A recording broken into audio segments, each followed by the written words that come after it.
This is Truth Frequency Radio. The wicked ones obviously under heavy Masonic influence.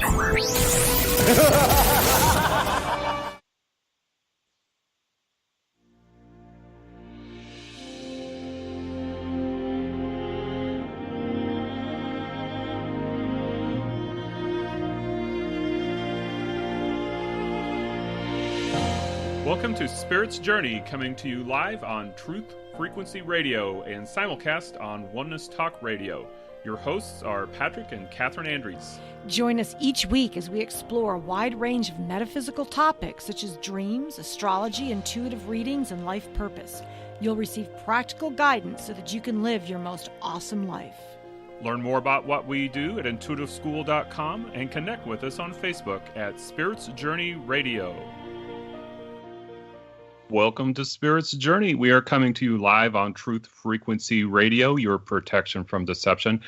We are also being simulcast on Oneness Talk Radio. You can also find us on iHeart, TuneIn, and TalkStream Live. We are here in the Heartland, holding the energy for spiritual truth and awareness. I am Patrick. And I'm Catherine. We have an amazing show for everybody today. I'm so excited. We're starting a series of interviewing presenters that are going to be at the Reignite Your Light Summit, which is going to be in Fort Lauderdale, June 22nd and 23rd. So if you're interested in hearing 8 extraordinary visionaries live at this event, in a very supportive, loving environment, you ought to check it out. They're going to be giving inspiration, guidance, and tools all weekend to help you move forward in fulfilling your purpose, bringing forth those burning desires that you've been holding inside, and thriving in all areas of your life, and assisting you in reigniting your light. One of the amazing presenters we have on our show today, who's Amber Lilyestrom, and she is just an amazing person. I'm going to give you a little background on Amber.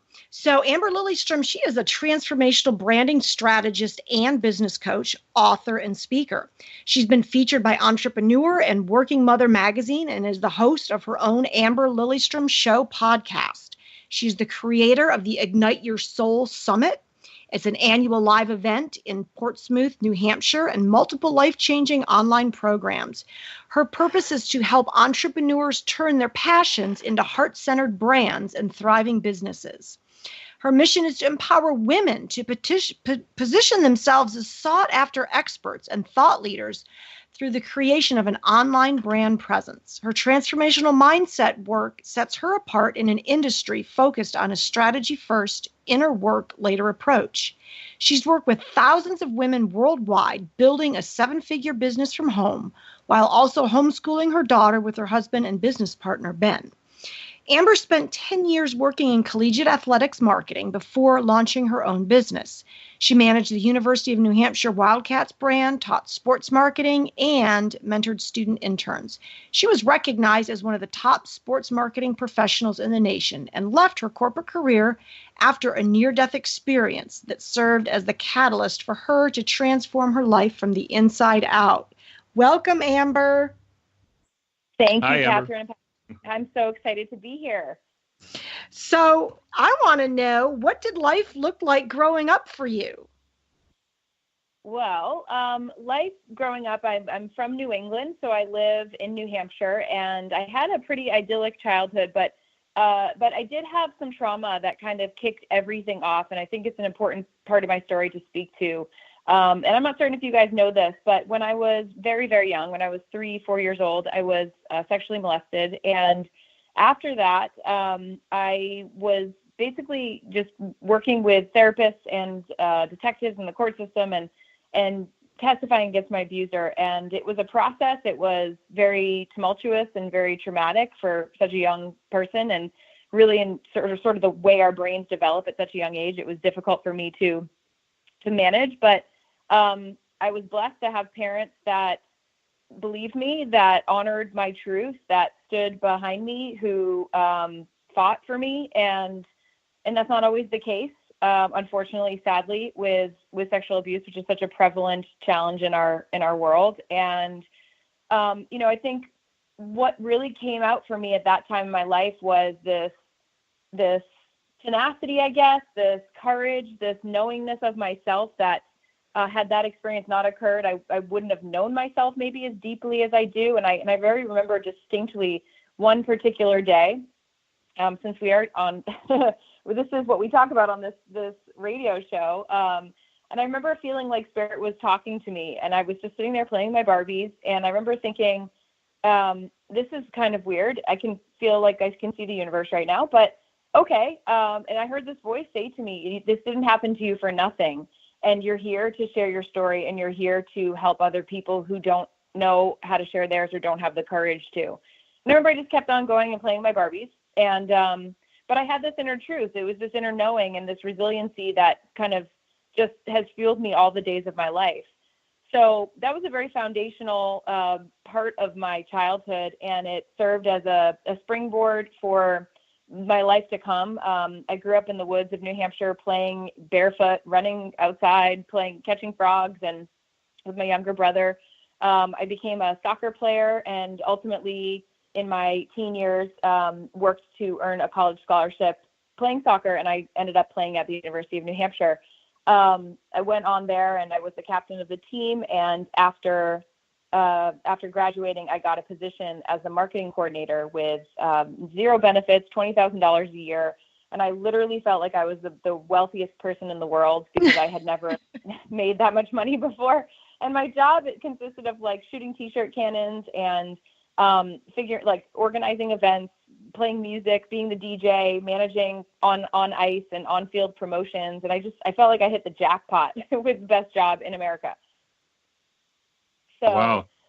Yeah, that's kind of the runway, if you will, of a lot and a pretty intense childhood. But again, it helped me to learn the skills of better knowing myself and what I was capable of, understanding the virtue of courage truly from a super young age, and that served me as an athlete, as a friend, just as a person who is setting her sights on big goals from a very young age. Wow, that's amazing. That always fascinates me, those little clues that we receive along the way. I never really had an experience that I considered super traumatic, but I do definitely recognize and can relate those experiences like you were talking about, where I would just have these little peak experiences every once in a while. And it was like this little clue, oh, this is what life is really all about. And I would just see it so clearly. And then I would just kind of go on with my life. And I remember sometimes, maybe a year or two would even go by before I'd have another experience. And it's just like these little nudges that just sort of push us in a certain direction in our lives. It's really amazing to look back and just kind of see all those little moments that kind of led us to where we are. So how did all those experiences guide you in your career and the work that you are currently doing today? Well, one of the things that I didn't share is that when I was a teenager, I developed an eating disorder, and it was really easy to hide it in my Division I athlete pursuits. And being an elite soccer player, I was always playing and always training and always running. And so it was very socially acceptable for me to be working out 7 days a week as a young person, and just being super consistent and super mindful of what I was eating. And what I know to be true is that I was doing that because it was the only thing I could really control, and I still had some unresolved trauma that I needed to deal with my abuse. And So I think that's important to note, because it's not all like sunshine and rainbows. You go and you do this, and you go to therapy a couple of times, and then all of a sudden you're just like have this great childhood and you're super happy and everything's perfect. It wasn't perfectly like that, and I don't think any experience ever is. But what I do know is that it helped me to understand human emotion. It helped me to understand the concept of empathy. And I remember my mom teaching me at a really, really young age that hurt people. And being in those therapy sessions with other children and like group therapy, and seeing these kids who were in pain, who had these awful things happen to them, and not fully understanding, but talking, like unpacking it with my mom and saying, why does so-and-so do that? And my mom just really kind of like guiding me in many ways emotionally around that. And so I've always had this sort of deep level of compassion and just understanding that hurt people. And I was able to forgive my abuser at a really young age because I just realized that obviously something really had to be wrong with him, that he would make that choice. And so the reason that's important is because it played into the work that I have always done. And so, of course, I went into work in marketing and branding. And marketing and branding are all about psychology. They're all about human behavior. It's all about preferences and choices that we make. And I'm fascinated by what motivates people and what makes people tick. And so I will literally like watch the Super Bowl, not to watch the football game, but to watch the commercials and to try to decipher why the advertisers made the choice that they did.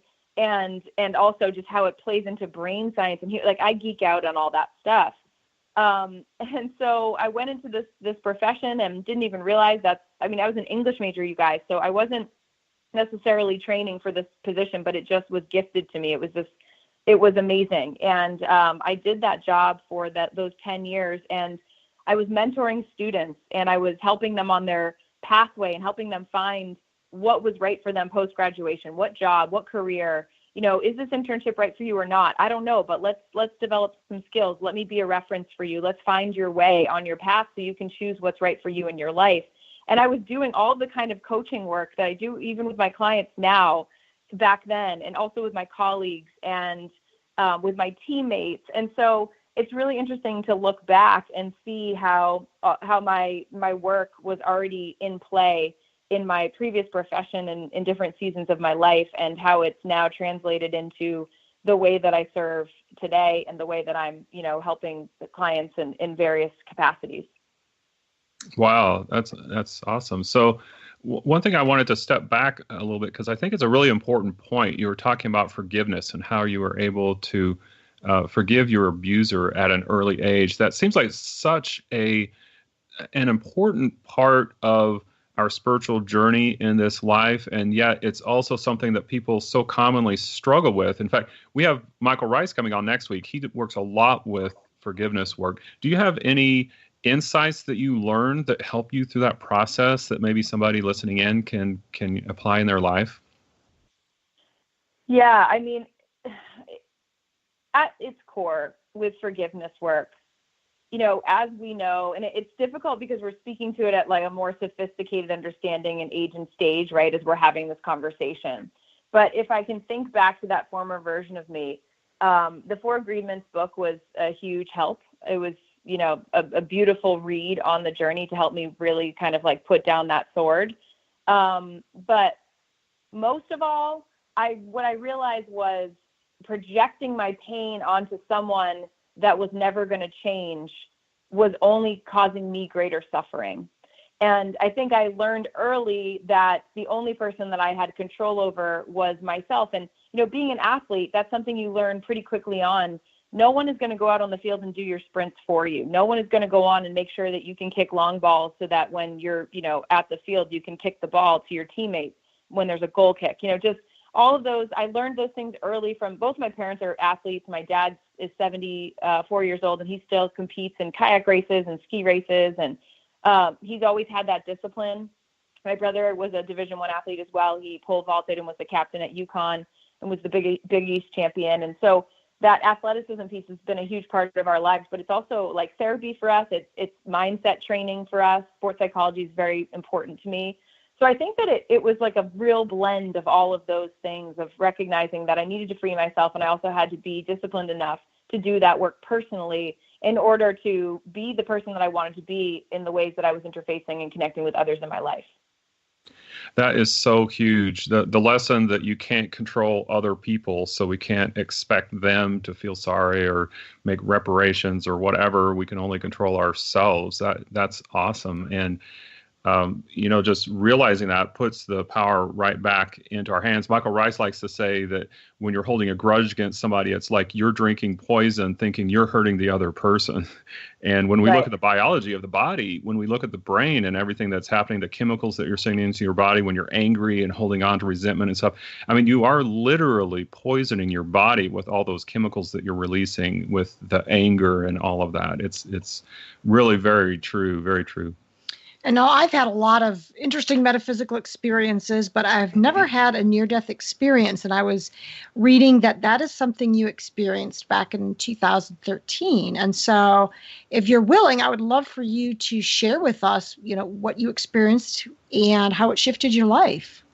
Yeah, I would love to. So back in 2013, I was pregnant with our daughter, and we actually had gone through fertility treatment to conceive. And the reason why that's important in the story is because I mentioned that I had an eating disorder, and I worked very hard to overcome that, to release that, to heal from that, physically and mentally, and to let that go. That the reason why I was, controlling everything. But the truth of the matter is that much of my life, it was very rigid. All through my 20s, I was just always controlling because I was just afraid. And when you have something like child abuse happen to you at a really young age, when there's nothing you can do, it makes so much sense that all I wanted to do was control everything. So I have so much empathy for those former versions of me because she did the best she could. And I learned so much as a result of all that she went through. And I don't think I would be able to serve the way that I do if I hadn't gone through all those experiences. So the reason why it's important is because I was pregnant and I was still working, definitely 40 hours a week, if not more sometimes. I was pushing myself. I wasn't being the kindest that I could have been to my pregnant self. And because I only really knew that one speed, which was go. And so I'm pregnant, and I am even the day before my due date, I wake up, it's about 7:15 in the morning, and I email my boss and I said, I'm feeling a little bit crampy. I feel a little uncomfortable this morning. We had a pretty close relationship, so I could say that. And I emailed her to say this at 7:15, and just a few minutes later, I'm texting my sister-in-law, who's a ER nurse, and I'm saying, I feel really awful, and these cramps don't seem to be stopping. And she said, well, how far apart are your cramps? And I said, they're like 5 minutes apart. And she said, okay, so you're in labor, and you need to call your doctor. But I was so focused on the work that I needed to do. I didn't even know I was in labor, and I know first-time moms, we can be a little dense, but I mean, I was just like on another planet. And so, of course, I don't ask for help. I look out the window and I just see all the weird neighbors are home, none of the good ones. And so I just decided to drive myself to the hospital, and I'm in labor. I get there, I limp my way up there in between contractions. I'm taking breaks along the way. I'm having a baby. They admit me in the hospital. And the labor is progressing very normally, which I was quite shocked at, because being the control freak that I had like thought in my mind, okay, things are going to go wrong. I still had kind of like that other shoe is going to drop mentality in many ways. I hadn't really worked through that fully. And I ended up pushing for about 4 hours, and unfortunately just things weren't progressing, and our daughter was face up in the birth canal, and she just wasn't turning. And so we ended up having an emergency C-section because I was getting really tired, and I had a fever, and her heart rate was going up. So they wheeled me into the operating room, and they administered the epidural, the spinal tap, whichever you want to refer to it. And as they lay me down on the table, I noticed within just a very short period of time that the Jack Johnson music that was playing and the very calm, relaxed, like jovial energy of the room was now silent. And I hear my surgeon say to the anesthesiologist who's standing behind me, what can I do to help? And I noticed that now I can't breathe on my own, and there's a bag valve mask over my face. We haven't even begun the surgery yet. My daughter's not here yet. And there's tension. I can feel the energy in the room. Something's really wrong. And I can tell that I am losing my grip. I'm losing consciousness.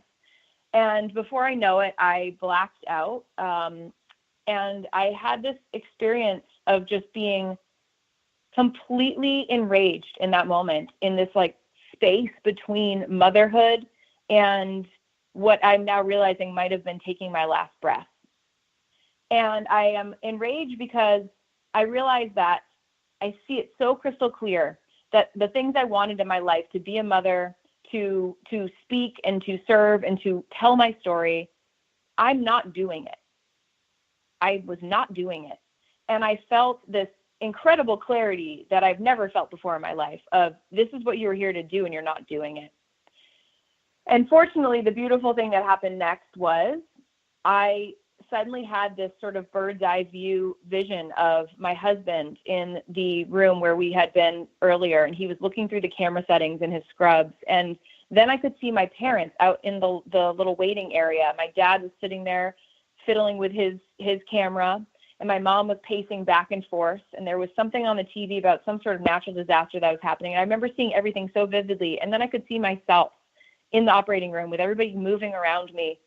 And I had this incredible sensation in that moment of just pure gratitude and deep appreciation and a feeling of love like I've never felt in my life that I can't even put words to. And at times, I sometimes long for it, to be completely candid, to feel the grace and the beauty and the perfection of that love that I had in that moment.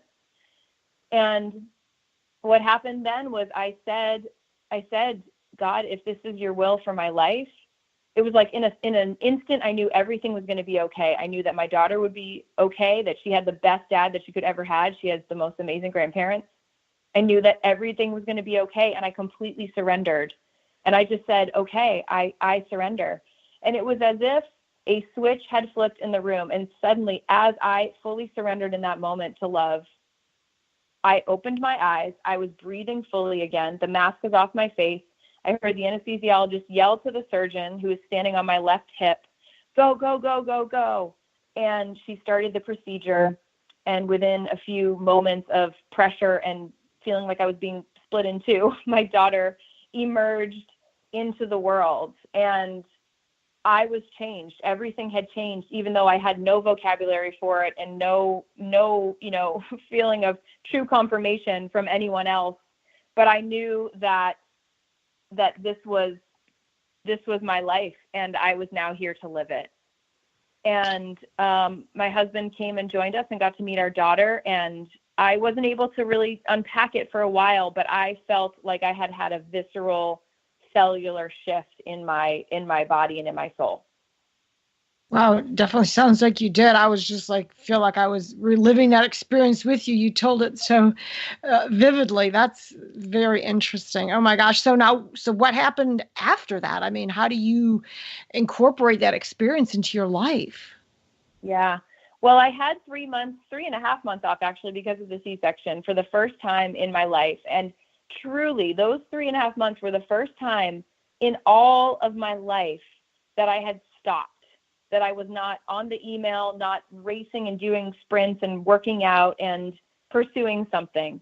All I was doing was taking care of my baby and healing myself, because I had a whole host of complications after that complicated the surgery even more. And this was the universe's way of saying, that you just had a divine opportunity to change your life. And I was in no rush to try to go fill the void. I was allowing myself to just be a mom. I was not, it was bizarre because I only had known the mode go, and I wasn't doing that. I was giving myself grace. And so I remember this conversation I had with a friend about a week or two before I was going back from maternity leave. And I remember crying on the phone to her and saying, I know that I can't go back. I know that I can't do this. Like, I have to do something, but I had no idea what it was. I knew I wanted to have my own business. I knew I wanted to be a personal brand, someone who wrote books and told stories and spoke and coached and helped people. But I didn't know how to go from what I was living and doing to that. And she said to me, and I'll never forget it, she said, Amber, this is your life. And I felt like I saw all of eternity in that moment in the word life, because I had been living it in such a one-dimensional way, in such a make sure everybody else is happy, tick all the boxes, plug into an achievement system that I don't even want anymore moment. And now I had this beautiful child who was looking to me and who I just wanted to be with. I did not want to leave her. I did not want to miss the moments I couldn't get back. And I think if I'm being completely honest, there's so much of the little child, the inner child in me who said, don't go. I need you to stay with me. I need you to tend to me. And so I did. It took some time. I went back to work in December of that year, and I felt like an alien, honestly. I felt like I just did not belong there. The things that were so important and so stress-inducing to everybody, I just thought, it's not that big of a deal. It just, nothing felt like that big of a deal anymore. And it wasn't like I was belittling them, but I just thought, it's just sports. Like, we can figure this out. We don't have to get so stressed out, guys. And I think it was partly because I almost died. And so what feels like a big deal to me now is living out my purpose and other people living out their purpose and not wasting their life trying to do something for someone else or to please a parent that's no longer here, whatever, insert yours. And so officially 8 months after Ani was born, I launched my business. I had one client say yes. I gave my notice the following Monday, and it was the most liberating experience. I had never felt so much weight just completely lift off of my life as in that moment of saying, I can't do this anymore, and I'm going to go do my dream now. And the giving myself permission to go do that opened the doorway to at least 4 clients at that point. By the time I left my corporate career, I was making the same, if not more, a month in my new business that I was in my corporate job. And it blew my mind, but it also was the confirmation that I was on the right path. Wow, that is so awesome. I love hearing stories like that. And it really just affirms my belief that when we are on our mission and purpose that we intended with this life, that things really start falling into place. It doesn't mean that everything is magically easy all of a sudden. There's still challenges. I think we learn from those, but I have found whenever I am doing what I came here to do, things just really fall into place. Well, we're getting ready to go into our break. And so we're going to take a short break. And so we want to pick up with this amazing story when we get back. During the break, please check out our Spirits Journey page on tfrlive.com. And you can become a supporter of TFR Live or TFR Truth Frequency Radio. It is a listener-supported station. And you are listening to Spirit's Journey on Truth Frequency Radio, being simulcast on Oneness Talk Radio. See you on the other side.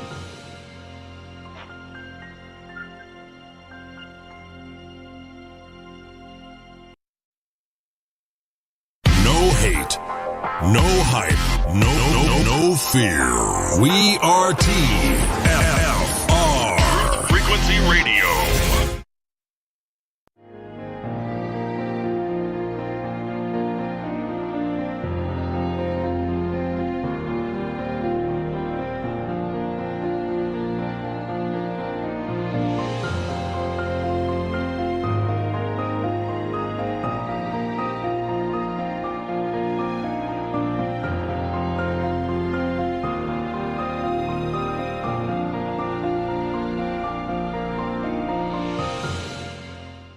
Welcome back from the break. You are listening to Spirit's Journey with Patrick and Catherine Andrews. We are coming to you live on Truth Frequency Radio, being simulcast on Oneness Talk Radio, iHeartRadio, TuneIn, and TalkStream Live. We are here today with Amber Lilyestrom, and she is giving us a lot of really, really fascinating information about her near-death experience and the effect that it's had on her life. I want to say a quick shout out to everybody on our chat rooms on tfrlive.com and onenesstalkradio.com. Please let us know if you have any questions. And Amber is one of the speakers at the Reignite Your Light Summit, which is coming up June 22nd and 23rd in Fort Lauderdale, Florida. So if you are interested in a hands-on, full-body experience designed to impact the mind, body, and spirit, I suggest you check out this Reignite Your Light event. It is going to be focusing on guiding you to unleash your full potential, connect with your deepest purpose, and reigniting your passion for life. It's just going to be an amazing event. They've got over 9 speakers. Check it out at reigniteyourlightevents.com. You can contact them directly at 561-704-8634. And we are back with Amber.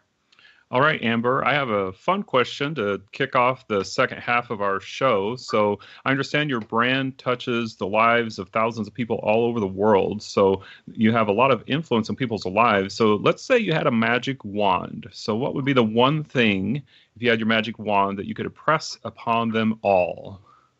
You are worthy. You are enough as you are right this moment. So now go out and do good.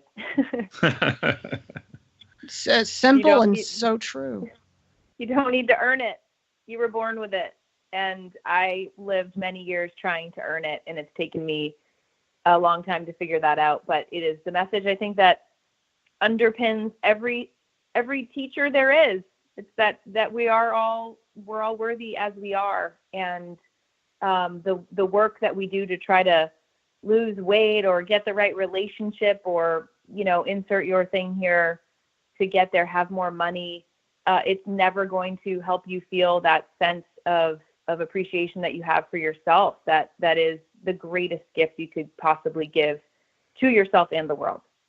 I love that, Amber. That's beautiful. And I love the talk we're having because it's this neat infusion of business and spirituality. And honestly, I'm seeing it more and more everywhere I go. Like we just went to a big networking conference in February, and we were shocked because everybody there was metaphysical. And so it ended up being this blend of business and spirituality. And that's kind of what I think you offer the world is you've got this amazing business sense, you understand branding, and at the same time, you've been impacted by some really deep spiritual experiences. So are there any other like life-altering spiritual experiences that have shaped who you are today?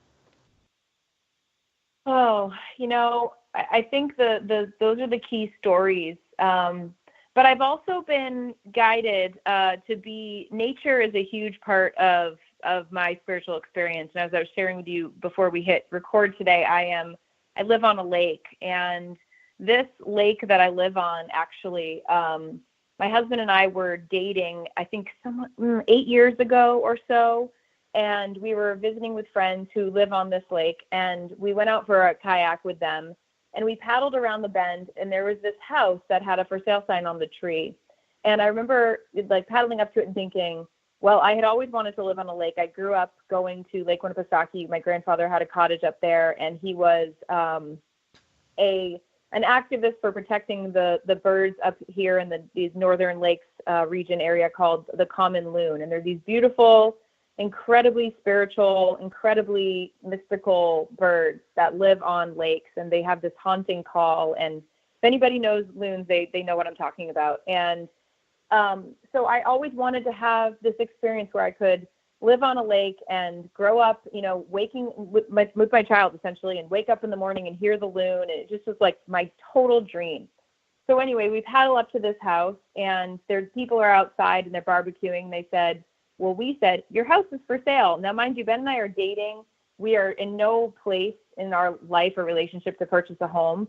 But they said, yeah, come on up, come have a tour. And we thought, okay, well, let's just go, right? Might as well. Be good lake neighbors. And so we paddled up on the shore, and they gave everybody a drink, and they said, come on, and we'll take you on a tour of the house. And we walked through the house, and I walked through the door, and I, again, had one of those like quantum shifts in my physical body. And I remember I heard the words, this is your house. This is your house. And I thought, I have no idea how we're going to make that happen, but I'm just going to go enjoy this tour. And I went, and we left, and life went onward, but we never stopped thinking about the house. We just loved it so deeply. And it was also way outside of our price range, being on a waterfront property and all that. Fast forward to 2015, and I loved to just kind of vision board and go through real estate listings at that time. We were living in a house we had purchased. We were married at this point. And it wasn't our dream house at all, but it was a starter home. And I'm scrolling through, and all of a sudden I scream because on the iPad, it's our house. It's the house. And I'm at this point now, I'm self-employed for like a year and a half. I don't think that we're going to be able to get financing for this. I have no idea. But I just said, we just have to do this. We have to go for this. This is our only chance. This is our house. And my husband said, we have to do it. And so we called, we got a mortgage person, we got it pre-approved by the grace of God. I have no idea how. I'm like, just don't ask any questions. We got pre-approved. And so we come and we see the house, and we're pretending to the realtor that we don't know this house. But I'm basically like crying the entire time, like, this is my house. This has to happen. I will do anything. And I can feel the energy and the pull of this place even deeper than that first time I had been there. And I just know, I know that this is where we are meant to be. And fast forward, we got it. We put in a full price offer. We didn't even ask for an inspection. I remember my mother-in-law saying, like, what if there's like a viper pit or an Indian burial ground or some crazy thing? Like, she's like, this is a terrible idea. And we just looked at her and we said, we don't care. This is our house. We will deal with it. If there are spirits there, we'll just make friends with them. It'll be fine. And we get the house, we move into the house, and I walk out onto the lawn the day that we closed, and we brought in our first load of boxes. I look off the dock, and there's a loon in the water. Wow. And it was so obviously deeply moving. I felt like it was my grandfather's spirit there with us. And just about a week or two later, I was talking to the neighbor and saying, like, you know, hi, we're your neighbors. And we told him the story, and he said, I remember you guys. I remember you coming up and taking that tour. And he said, I thought you were some punk kids who just wanted to come up and get a free beer. And he laughed, and I said, well, we're not. We're your neighbors. And he said, I told him the story about how I grew up on the lake and all that. And he stopped me dead in my speech. And he said, Amber, I have to tell you, I've lived here for 30 years. I built that house behind you with my own hands. And there has never been a loon on this lake until you guys came. Wow. And so, yeah. So where we live, it's a huge part of my spirituality or my practice, waking up each day and greeting the water.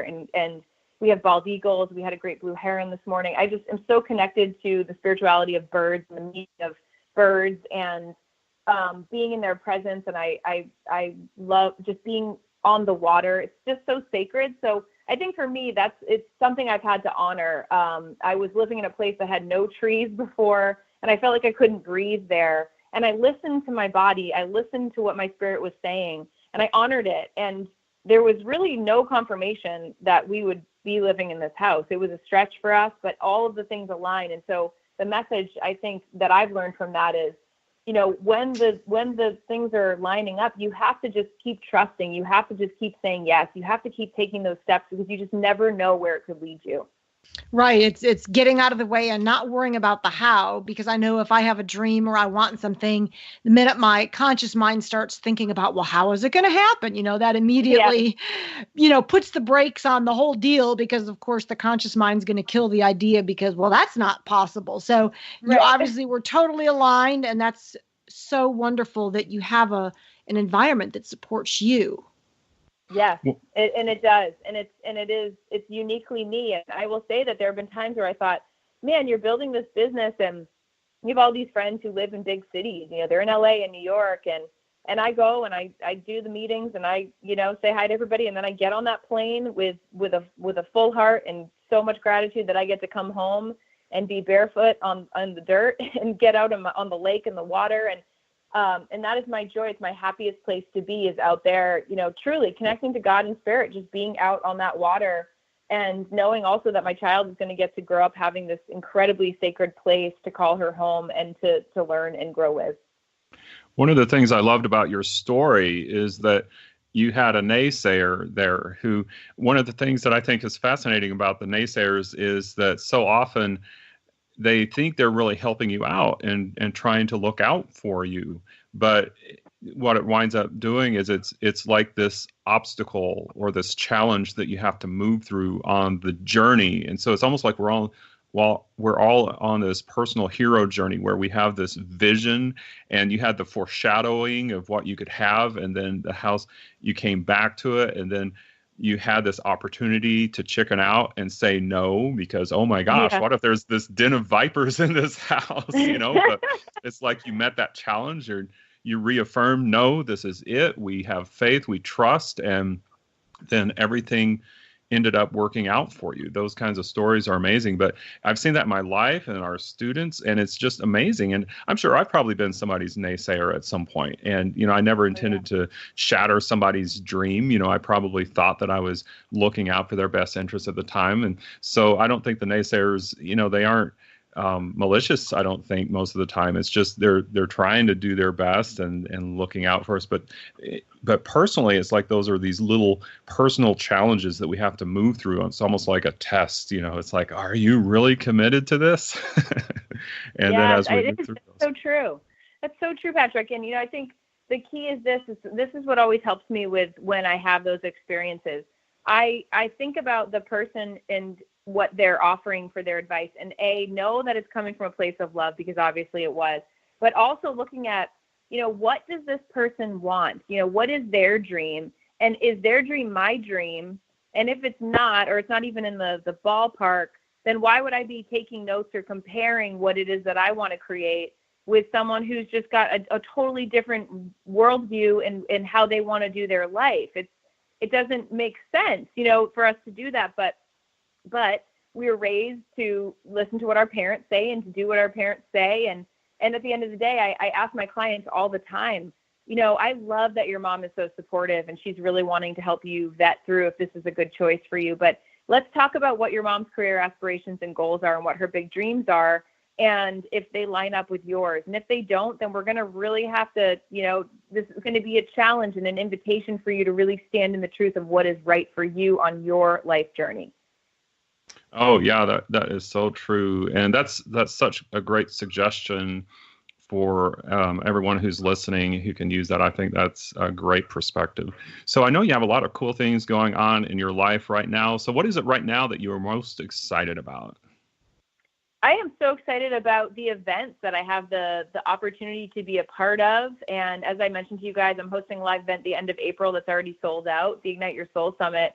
But I am so excited about the event you were talking about earlier, the Reignite Your Light Summit down in Fort Lauderdale, with just this whole host of incredible speakers and teachers and authors and folks that I have the gift of getting to not only meet and learn from, but present with and to stand on stage next to. And it's just going to be a super transformational weekend. My best friend in the whole world, Rachel Camfield, is a fellow speaker and presenter. She's going to be there as well. Amazing friend Christian Sinclair, author Dan Millman, Dee Wallace, Robert Mack. There's just this huge power posse of light leaders and teachers, and I am just so honored to get to be among them as a teacher and helping serve this audience. Yes, and we will be having them all on the radio show over the next 2 months, so stay tuned. Your friend Rachel's going to be on April 20th, so I'm excited to meet everybody as well.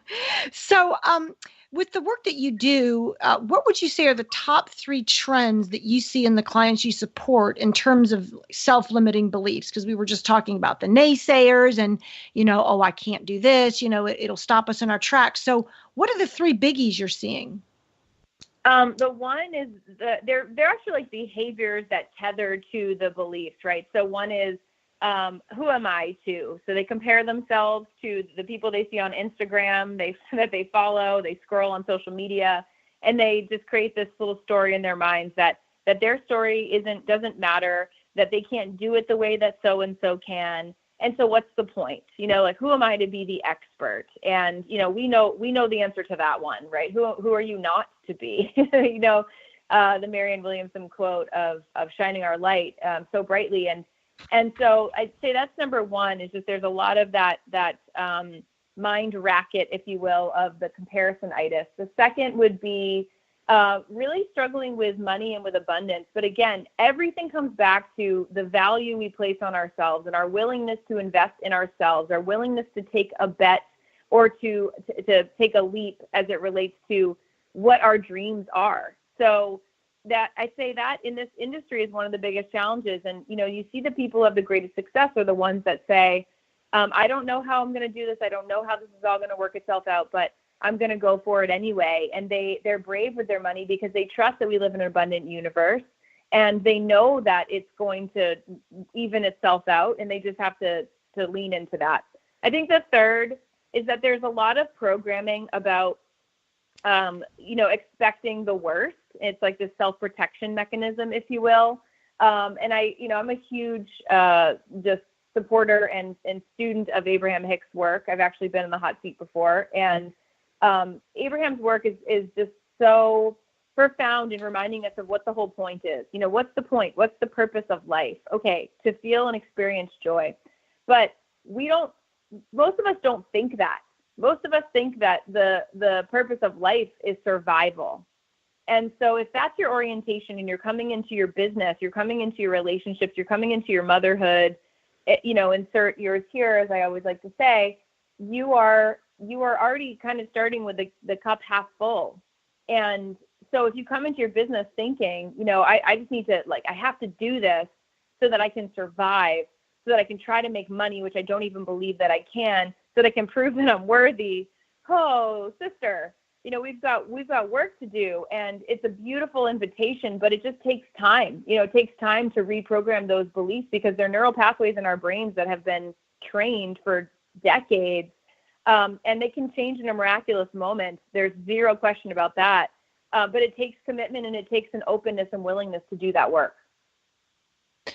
Yes. And, I want to go back to what you were saying about the comparisonitis that a lot of people do. And it is such a distraction because I always, see people doing that as well. And what I like to explain to people is you have different understandings, you have different gifts and talents than that person. So it's impossible to compare yourself to another person. It's like, apples and oranges. And it's just a distraction and really gets you off course because you have this unique life purpose, which is totally different from the purpose of the other person you're trying to compare yourself to. And so, that's one of the ways I try to steer people away from the comparisonitis. But what kind of work do you do, or how do you help people reprogram a lot of these self-limiting beliefs? Yeah. Well, we work in guided visualization to kind of connect into that subconscious mind, but we also spend time connecting the dots and just very logically helping them see through a new lens why they are the way they are and how their childhood and their earliest experiences have led them to having some of these really, boulder-sized self-limiting beliefs that they can't seem to move out of the way and get them off the path. And once we can identify that, once we can really shine the light on, okay, this is why you are the way you are. You were, and just to use my own personal example, you were sexually molested before you were like even able to have a full vocabulary. You were having to stand in a courtroom at 5 years old to testify against your abuser in a room full of strangers, and your parents weren't even allowed to be in the room. Talk about traumatic. It makes so much sense. You had someone saying to you that no one's going to believe you, to the point that you almost got brainwashed to think that you were lying because someone was saying that to you at that young age. It became very, very confusing. And so to go back on the path and just to know the shame that I felt at such a young age, I can have deep empathy and compassion for myself and understand why I carried around a whole, honestly, years and years of deep self-hatred and self-loathing. And I understand why, because I was able to unpack that. And so we have to go back and really look at these things and understand them in a more in-depth way in order to release them and to move forward on our path. And what I found is if we don't do that, we just kind of carry these things around like a shadow, and we're afraid of it, but we don't even know how to articulate what it is that we're afraid of. It's just continuing to haunt us. One of the things that you mentioned earlier that I can relate to is when you were talking about how people don't feel qualified to do the things that they want to do with their life. Maybe they have this great mission or something in their self that they just feel like they really want to offer to the world, but maybe they feel like they have to get some credentials or things like that. I can definitely relate to that earlier in my life. But one of the things that I've been observing over the years is with our technology, there's some really amazing opportunities. And so there's just regular people that might be, just normal, average people that come up with something that they want to offer, say on YouTube or something like that. And then they can actually develop a following and an audience, and they can reach the people who need that message. And so we have so many opportunities. It's not that we didn't have opportunities before, but now it's like with the technology, we can reach people all over the world very easily without having to travel and bring people together. So I think that's kind of an amazing aspect of the world that we live in right now. Do you have any thoughts on that? We live in a time-space reality that is unlike any other, and we have the capacity to connect with thousands of souls in a moment. I said to my husband the other day, I posted something on Instagram, and within 10 minutes it had like over 1,000 connections, likes, but I look at it as, okay, that's likes on the app, but that means that over 1,000 heartbeats were just connected to my message that came from mine. When we talk about selling tickets to events and having people come or welcoming in new clients, those are souls. Those are dreams. That we're going to have 400 people at my upcoming event. That's 400 dreams in a room, souls. It's like, I don't take that lightly. And I think that this audience can get that more than probably most, that when we look at humans as we were just quantifying, and it's like this very transactional relationship. And I honestly think that as you were speaking about the networking event, and there were all these metaphysical folks in the room, and I just feel like we're all being called, because right now the sort of capitalistic society that we've all grown up in the world, this very one-dimensional way that even business has been taught and served, is no longer going to work, because people are wiser, people are more rooted, people have a deeper connection to something that we can't even fully articulate, and we absolutely cannot quantify. And so I think that the internet, and that the tool that is the internet, is this incredible blessing, because it's just helping us to connect faster, and it's making it easier for folks like ourselves to share these types of messages and to have these conversations with people in ways and places that were not possible before. I agree. And I think one thing too is to realize, some people may think, oh, well, I don't have 100,000 people on my mailing list, or I don't have 5,000 followers on my Facebook page, and they think they can't have an influence. But I remember some experiences where I might be talking to somebody, and it's just this casual conversation, and maybe they bring up an issue in their life, and I just have this thought that comes to me, and it's very clear in the moment, but I share it with them, and the whole thing maybe took 5 minutes. And then 2 or 3 years later, they come back and they say, oh my gosh, you remember when we were sitting there and we were discussing this, and you said, well, have you ever thought about it this way? And that just changed my life. And I've found that it's like when we're in touch with our intuitive self, we can just calm down our conscious mind enough to really be able to hear that guidance. Sometimes we just receive these little messages, and they're just little messages that I think we're intended to share with people who we meet in our life. But sometimes we just never know. I mean, even if somebody doesn't have a big internet platform, just really sharing their true self with the people that they meet on a daily basis can just make an amazing difference in people's lives. And we all have the capacity to do that in any moment. And I love that story so much, because you don't need to have a following at all. It can just be the person in the grocery store, or, your neighbor. And that's the human condition. And I think the internet is actually trending towards even more of that now, and people having deeper connection and not having things be so surface and transactional as they have been in the past. I agree. I think that is a productive aspect of the internet. Well, amazingly, we are coming up on the end of our show.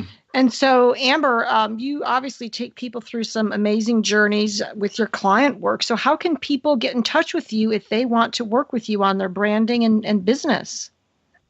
Thanks for asking. So the easiest place to go is just to my website, amberlilyestrom.com, and just kind of hang out there, see what you find. I also have a podcast, as you guys denoted earlier. Thank you for that, called the Amber Lilyestrom Show, and it's on Spotify and iTunes and all the places you can listen to podcasts. And had some amazing guests on. I was saying to Catherine earlier, one of my most favorite is best-selling author Mark Nepo.